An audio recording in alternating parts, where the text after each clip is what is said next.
자, 오늘 문제 풀었었던 것 중에서 파키즈식으로 가지고 왔습니다. 지금 화면에 보이는 페이지를 캡처를 하셔도 되거든요. 캡처하실 수 있도록 제가 5초 정도 기다리겠습니다.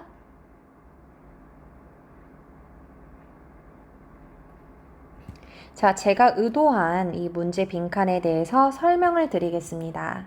자, 오늘은요, 주어 동사 앞에 이제 컴마가 주어지고 그 앞에 빈칸이 온다면 올 수 있는 것들에 대해서 공부를 했습니다.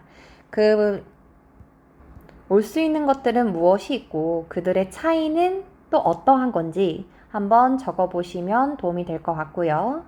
다음에 두 번째로는 빈칸이 동사 자리라고 판단을 한 경우입니다. 그때 어떤 순서대로 내가 봐야 하는지 한번 정리해 볼게요.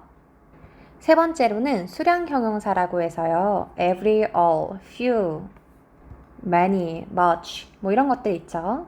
이 친구들이 정리가 되어야 합니다. 그 중에서 every와 all의 차이는 무엇이 있는지 한번 적어 보실 겁니다. 마지막으로 무엇이 되다 라는 표현에서요. 투부정사하라고 빈칸되다 라는 의미로 쓰일 수 있는 동사가 무엇이었는지 적어 주시면 됩니다.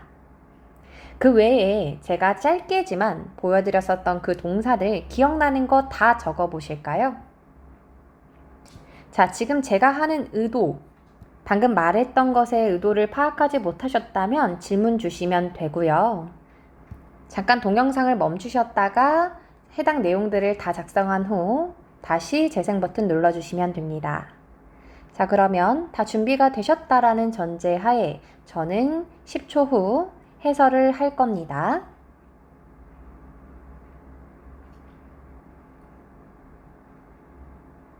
자, 1번.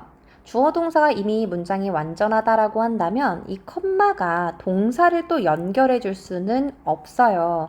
그럼 이 빈칸에 들어갈 수 있는 대표적인 것은 ing와 pp가 있습니다. 자, ing를 쓸지 pp를 쓸지 무엇으로 구분을 하셔야 되냐? 빈칸 뒤에 있는 또는 빈칸 앞일 수도 있죠. 주어를 잡아야 됩니다. 주어를 기준으로 이 주어에다가 은는 이가를 붙여서 하는이 맞으면 ing, 되는이 맞으면 pp를 쓰면 됩니다. 이해하셨을까요? 자, 이때 왜 이 주어를 기준으로 ing, pp를 보냐면요. 사실 여기서 ing나 pp가 오면은 이 앞에 주어나 사실은 주어랑 비동사랑 접속사가 원래는 있는 거예요. 근데 컴마 뒤에 주어랑 같을 때 영어는 같은 걸 또 쓰는 걸 별로 좋아하지 않죠. 그래서 생략하는 겁니다. 그래서 오늘 나왔었던 문제에서는 레스토랑이 보도되는 해서 pp를 넣었었죠. 자, 두 번째로 제가 정리하고 싶은 거는 만약에 이 문제가 동사 자리가 빈칸으로 왔다라고 한다면 무엇을 봐야 하는가? 일단 보기가 기준이 되어야 돼요. 순서는 1번 동사에 s를 붙일지 말지. 보기를 봤을 때 다 s가 있다면 볼 필요 없죠. A, B는 s가 있는데 C, D는 없다. 그러면 봐야 되는 거예요. 주어를 기준으로 주어에 s가 있는지 없는지 보시라 이 말이에요. 다음 두 번째, 뭘 봐야 될까요? BPP냐 아니냐를 보는 거죠. BPP는 되다, 아닌 것은 하다. 90%의 확률로 맞출 수 있는 것은 무엇이었습니까? 빈칸 뒤에 명사가 왔다라고 한다면 BPP가 아닌 하다가 정답일 거고요. 그죠? 자, 근데 빈칸 뒤에 명사가 없거나 또는 명사 앞에 전치사가 있는 경우 BPP가 정답이 될 확률이 높다. 근데 이거는 해석이랑 같이 가셔야 돼요. 그 다음에 보셔야 될 게 세 번째로는 시제가 되는 겁니다. 자, 그 이유는 뭐냐면 이 과거에 했는지 지금 하는지 앞으로 할 것인지에 대한 설명인 시제는요. 생각보다 출제율이 낮고요. 만약에 시제를 기준으로 문제를 풀어야 되는 경우에는 명확한 근거가 주어진다라는 겁니다. 예를 들면 next year, 내년에, last year, 작년에, 뭐 이런 것들 있잖아요. 제가 시제에 대한 키워드를 잡은 문제가 아니라면 다 이 순서대로 보시면 훨씬 더 빠르게 문제를 푸실 수 있어요. 3번입니다. every냐, all이냐. 자, 뒤에 있는 명사가 중요하다라고 생각이 들어요. 만약에 student가 왔는데 빈칸이고, 자, 여기에 이렇게 왔어요. 그럼 여기에 들어갈 건 every겠죠. 왜요? 명사에 s가 없잖아요. 자, 근데 만약에 뒤에 있는 명사가 s가 있어요. 그럴 때 들어갈 거는요, all이 되는 겁니다. 왜 그런 걸까요? all이라는 거는 사람의 의미가 있는 친구가 있고, 모든 학생들 이런 사람이죠? 이땐 s가 있어야 돼요. 근데 사람이 아닌 게 왔다면 s가 없어야 됩니다. 자, every는요, 어떤 경우였어요? 모든이라고 해석이 될 때는 명사에 s가 없어야 하지만, 자, 정할게요. 없어야 하지만, 뭐뭐마다라고 해석이 될 때는 2 weeks. 이런 식으로 명사에 s가 올 수 있다.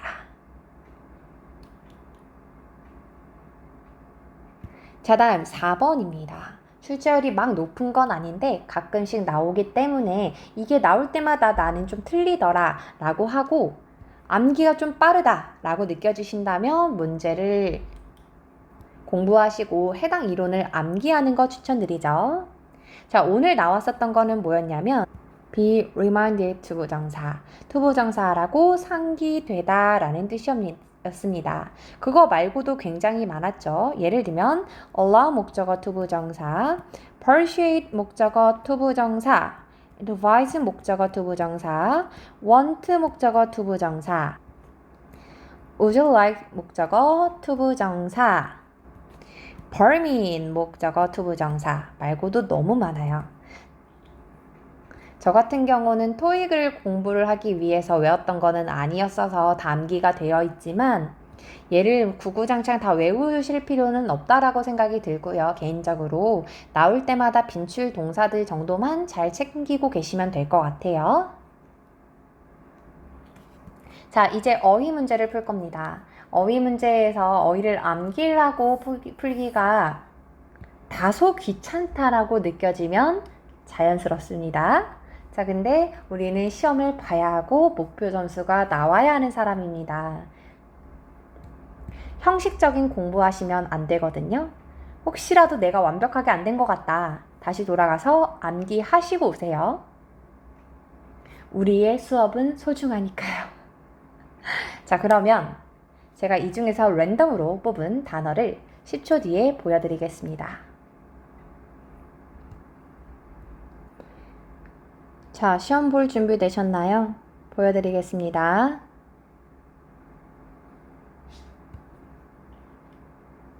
캡처하셔도 되고요. 그냥 보시면서 적으셔도 됩니다.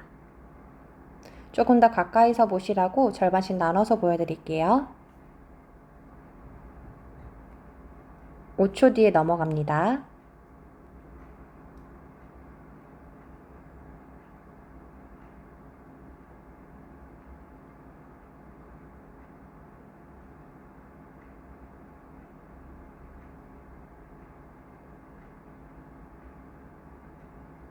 자, 10초 뒤에 저는 단어 뜻을 보여드릴게요. 동영상 멈추시고 마무리 하시고 와주세요.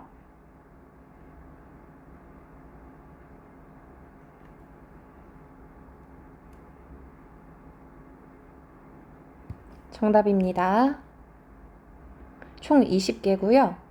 가까이서 보여드릴게요.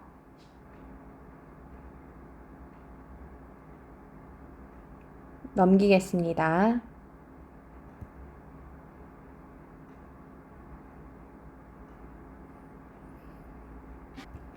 자, 중간중간에 동영상 멈추시고 확인을 하셨을 거고요. 총 20개 중에 몇 개의 오답이 있었는지 확인합니다. 이거 외에 단어들이 중요하지 않아서 잡은 거는 아닙니다. 그래서 모든 단어들 다 정리하시고 특히나 제가 마지막까지 강조드리고 싶은 거는 복습, 다시 풀기, 반복. 이게 제가 드릴 수 있는 마지막 말인 것 같아요. 방향이 맞다라고 한다면 그 뒤로부터는 무한적으로 반복을 해주셔야 됩니다. 언어이다 보니까 뭔가 수학처럼 딱 공식 나오면 풀리고 이러지는 않아요. 그게 좀 비슷한 게 문법적인 부분도 있을 거지만 우리가 배운 문법 지식이 모든 법이 아니잖아요. 시험에 자주 나오는 일부 법을 가지고 적용을 하는 거기 때문에 다양한 예외 사항들을 마주하게 될 거예요. 그때마다 좌절하지 마시고, 아, 이런 문제는 이렇게 접근하는구나. 하나씩 하나씩 보완하고 가다 보면은 분명히 목표 점수 나오실 수 있을 겁니다. 자, 지금까지 너무 고생 많으셨고요. 저한테 전달해 주셨어야 되는 거 다시 한번 정리할게요.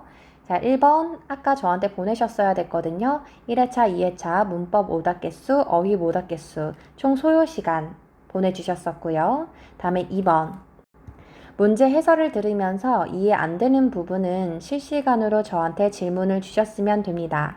질문 주실 때 제가 파일이 워낙 많다 보니까 요거 규칙 한 번만 다시 한번 확인해 줄게요.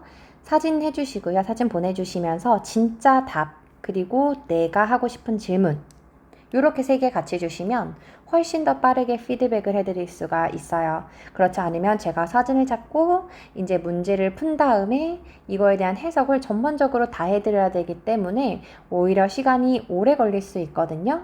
그래서 이렇게 보내주시면 제가 빠르게 설명을 드릴 수 있고요. 마지막으로 오늘 테스트의 총평 난이도는요, 어려웠습니다. 실제로 제가 매월 모의고사를 드리고 있는 그 정도 수준의 난이도라고 생각을 하시면 되고요. 실전 시험장에 가면은 내가 어떤 난이도의 문제를 마주할지 그 누구도 예상할 수 없어요. 왜냐면 얘네가 규칙적으로 난이도를 배정하는 게 아니고 랜덤으로 어느 날은 좀 평이하고 어느 날은 또 어렵고 정말 다행인 건 제가 늘 얘기하는 거지만 상대평가라는 겁니다. 그래서 내가 이렇게 어려운 문제임에도 불구하고 이 어려운 문제를 쟤보다 몇 문제라도 덜 틀리는지가 중요하다는 거예요. 이해했죠? 그래서 시중 교재를 보시면은 해당 문제에 따라서 점수 폭이 굉장히 넓죠. 상대 시험이기 때문입니다. 그래서 저는 매월 모의고사를 낼 때 다른 분들의 점수대를 고려를 해서 내고 있거든요. 자, 오늘 수업이 마무리되면서 이 문제의 난이도의 총평을 저에게 들려주세요. 아마 어렵다라는 이야기일 것 같네요. 네, 이제 진짜 마무리하겠습니다. 고생 많으셨습니다.